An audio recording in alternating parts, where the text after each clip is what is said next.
Hello दोस्तों, learn India YouTube channel पर आप सभी लोगों का स्वागत है।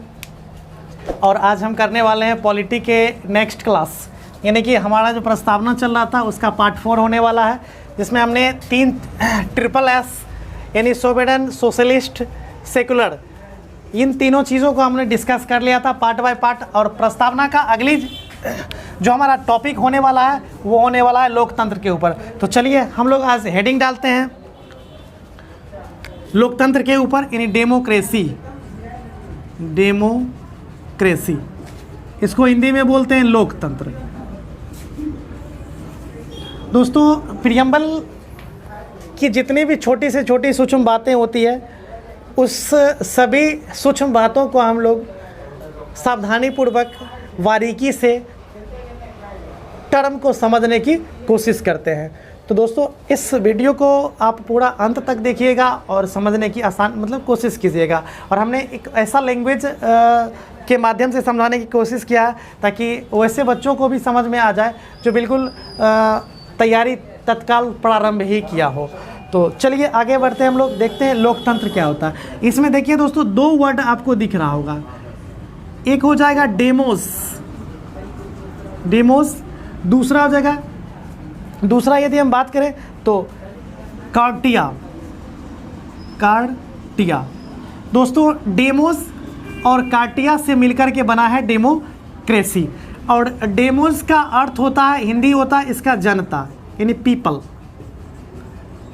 इसको हिंदी में बोलते हैं जनता। और कार्टिया का अर्थ होता है, इसको रूल मान लें आप, यानी कि शासन। तो दोस्तों, जनता का शासन, जनता का शासन ही क्या कहलाता है? लोकतंत्र कहलाता है। इन चीज़ों को आप लोग आसानी से समझने की कोशिश कीजिएगा कि डेमोक्रेसी वर्ड कहाँ से आया। तो डेमोस और कार्टिया से मिलके बना है। डेमोस का अर्थ होता है पीपल और कार्टिया का अर्थ होता है रूल, यानी शासन करना। तो जनता का शासन ही क्या कहलाता है? लोकतंत्र कहलाता है। हालांकि भारत की प्रस्तावना में जो वर्ड यूज़ किया गया है वह डेमोक्रेसी वर्ड यूज़ किया गया है। यानी कि भारत की प्रस्तावना में लिखें तो हो जाएगा, भारत की प्रस्तावना में, या भारत की प्रस्तावना यह कह रही है, बोल देते हैं, भारत की प्रस्तावना यह कह रही है कि भारत का जो शासन होगा, भारत में जो शासन चलाया जाएगा वह डेमोक्रेसी के तहत ही चलाया जाएगा। इसे आप लोग याद रखेंगे। यानी कि सरकार जो होगा वह जनता के द्वारा ही चुनी जाएगी। तो स्वाभाविक है, जब सरकार जनता के द्वारा जब चुनी जाएगी, चूँकि क्या है, जनता का शासन, डायरेक्ट इसमें जनता शासन नहीं करती है, जनता के द्वारा चुनी हुई प्रतिनिधि ही शासन करती है। तो दोस्तों, जब सरकार को जनता चुन रही है तो स्वाभाविक है सरकार और जनता के बीच बहुत सारे संबंध होंगे, कई तरह के संबंध होंगे, कई तरीक़ों से संबंध होंगे। तो उन चीज़ों को हम समझने की कोशिश करते हैं। तो सबसे पहले आप देखते हैं कि ये जनता, यानी कि पीपल जो है, ये क्या होता है, जनता क्या होती है, रूल क्या होता है, शासन क्या होता है और सरकार क्या होता है। तो इसे समझने की कोशिश करते हैं। अगर हम देखें तो राज्य के जो तत्व होते हैं, राज्य के 4 तत्व होते हैं। और ये राज्य के 4 तत्व जो होते हैं, जिसमें पहला स्थान पर आता है पीपल, यानी जनता। दूसरी अगर बात करें तो पॉपुलेशन, यहाँ जनता नहीं लिखेंगे हम लोग, पॉपुलेशन लिखेंगे, पॉपुलेशन यानी जनसंख्या। दूसरा अगर देखें तो एरिया, यानी क्षेत्रफल। तीसरा अगर हम देखें तो गवर्नमेंट, यानी सरकार। और चौथी चीज़ देखें तो सोवरेन यानी संप्रभुता।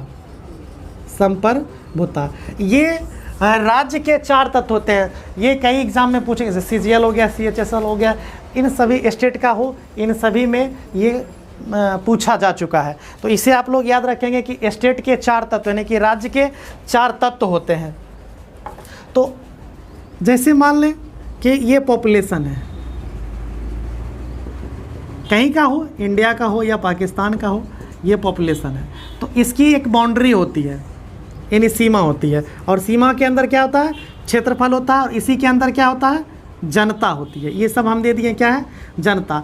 अब जनता अगर सरकार को चुनती है, जनता किसे चुन रही है, सरकार को चुन रही है। अगर जनता सरकार को चुन रही है, जनता के द्वारा चुनी हुई सरकार है, तो ये सरकार क्या कहलाएगी, लोकतांत्रिक सरकार कहलाएगी। देखिए, एक तो हो गया, इस व्यवस्था को हम क्या बोलेंगे, डेमोक्रेसी बोलेंगे, डेमोक्रेसी। ठीक।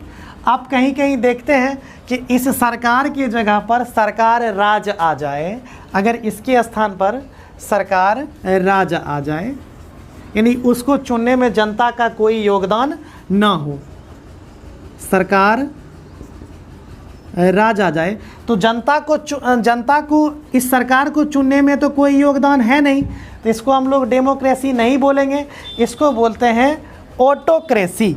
दोस्तों, इस तरह की व्यवस्था को क्या बोलते हैं, ऑटोक्रेसी।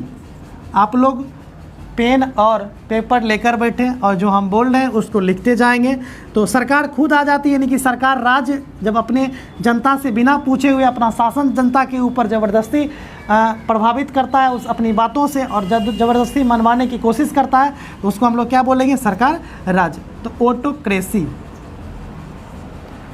आगे अगर दूसरी चीज़ों को हम देखें, कभी कहीं कहीं क्या होता है कि इन्हीं जनता में से जो ज़्यादा पढ़ा लिखा होता है या जो ज़्यादा पैसे वाला होता है, वह क्या करता है, देश की प्रशासन को अपने हाथों में ले लेता है। तो ऐसी व्यवस्था को बोला जाता है प्लेटोक्रेसी।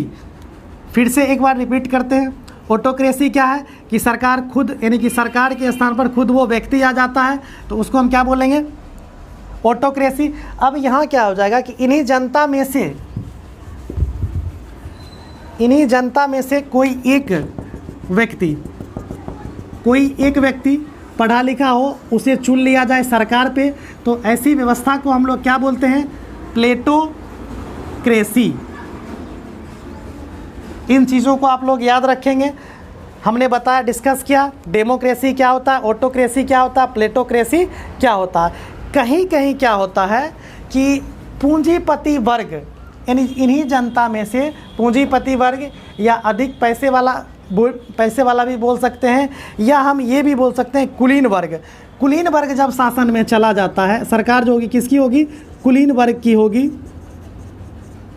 तो ऐसी व्यवस्था को हम लोग बोलेंगे aristocracy.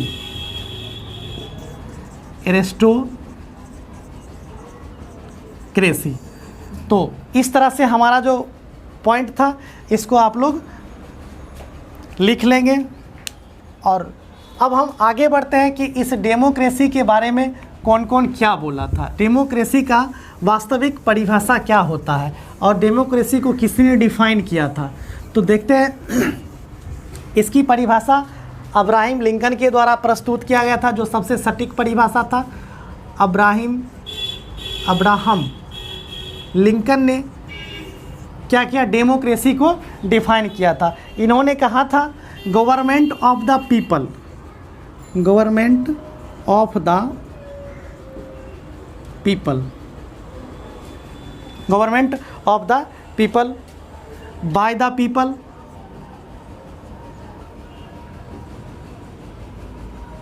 By the people, for the people, for the people, यानी जनता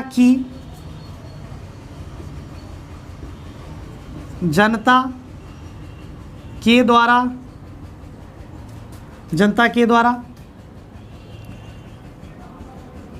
जनता के लिए जो शासन होती है उसे ही क्या कहा गया है, लोकतंत्र कहा गया है।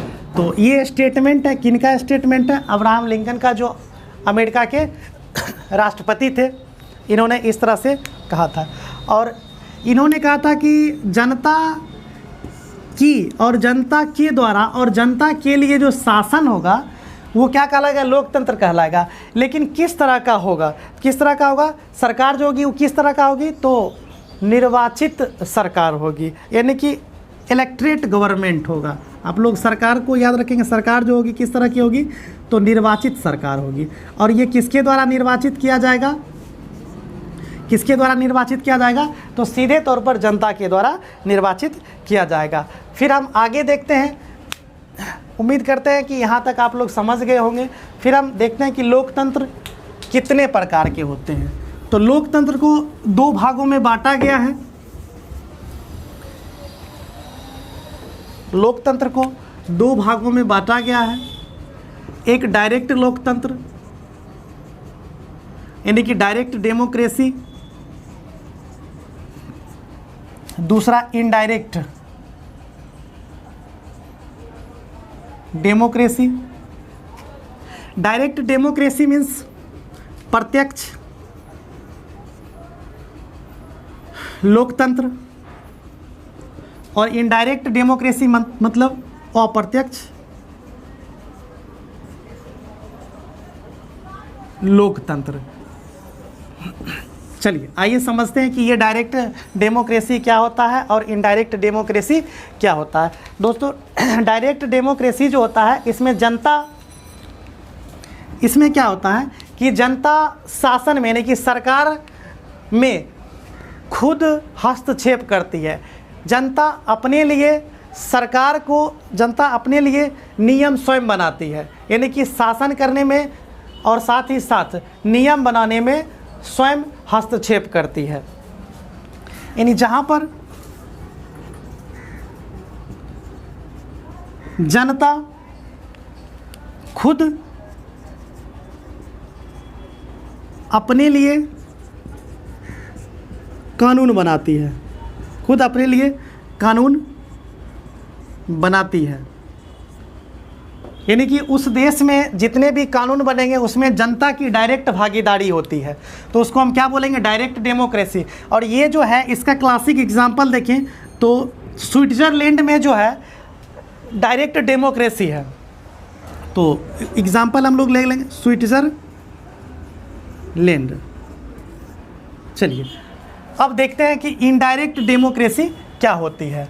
तो यहाँ क्या था कि जहाँ पर जनता खुद अपने लिए कानून बनाती है, यहाँ क्या हो जाएगा, चलिए इनडायरेक्ट डेमोक्रेसी में क्या हो जाएगा कि जनता के द्वारा चुनी गई सरकार, यानी कि जनता के द्वारा चुनी गई प्रतिनिधि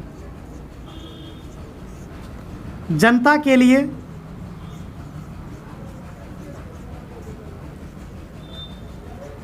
कानून बनाती है। तो आप याद रखेंगे इसका सबसे क्लासिक एग्जाम्पल हो जाएगा इंडिया। जैसे दोस्तों हम लोग याद रखेंगे कि इंडिया में जो है वो डायरेक्ट डेमोक्रेसी नहीं है। इंडिया में किस तरह का डेमोक्रेसी है, इनडायरेक्ट डेमोक्रेसी है। क्यों? क्योंकि इंडिया में जो शासन चलता है वो सीधे तौर पर जनता के द्वारा नहीं चलता है। शासन कौन चलाता है, सरकार में कौन होती है, तो जनता के द्वारा चुनी हुई प्रतिनिधि ही शासन चलाती है, जनता के लिए ही नियम बनाती है, जनता के द्वारा भले चुनी जाती है लेकिन जनता के लिए ही शासन बनाती है। जैसे कि हम लोगों ने मोदी जी को चुना, मोदी जी को चुना, मोदी जी को कौन चुना, हमने चुना, आपने चुना, हम सभी ने चुना, यानी पूरे देशवासियों ने मोदी जी को चुना। अब शासन में गए, किस लिए चुना, हमने किस लिए चुना, तो हम अपने लिए चुना। और वो जो शासन करेंगे वो किसके हित में शासन करेंगे, तो जनता के हित में शासन करेंगे। क्यों? क्योंकि वो तो इनडायरेक्ट रूप से गए हैं, डायरेक्ट तो है नहीं। तो चुना कौन है, सीधा जनता चुना है। अब किस लिए चुना है, चाहे आप ले लें नोटबंदी ले लें, नोटबंदी के लिए चुने हैं हम लोग, या ले लें लॉकडाउन के लिए चुने हैं, जिस भी तरीक़ा से चुने हैं, लेकिन चुने हैं तो हम ही ना, अपने लिए ही चुने हैं, तो स्वयं जिम्मेवार हैं चुनने के लिए। तो उम्मीद करते हैं कि डेमोक्रेसी आप लोग अच्छी तरह से समझ गए होंगे। फिर हम नेक्स्ट वीडियो में मिलते हैं, डेमोक्रेसी के साथ आगे बढ़ेंगे। हमारा सबसे मोस्ट इम्पॉर्टेंट टॉपिक होगा वो होगा गणतंत्र यानी रिपब्लिक के ऊपर। तो दोस्तों हम प्रस्तावना को अच्छी तरह से एक एक बिंदु को उठा रहे हैं जो आपके लिए कारगर साबित हो सकता है। और हमने पहले ही बोल दिया है कि हमारा टारगेट है, लक्ष्य है कि प्रियम्बल यानी पॉलिटी से आने वाले एक भी प्रश्न आप लोगों से मिस नहीं होनी चाहिए।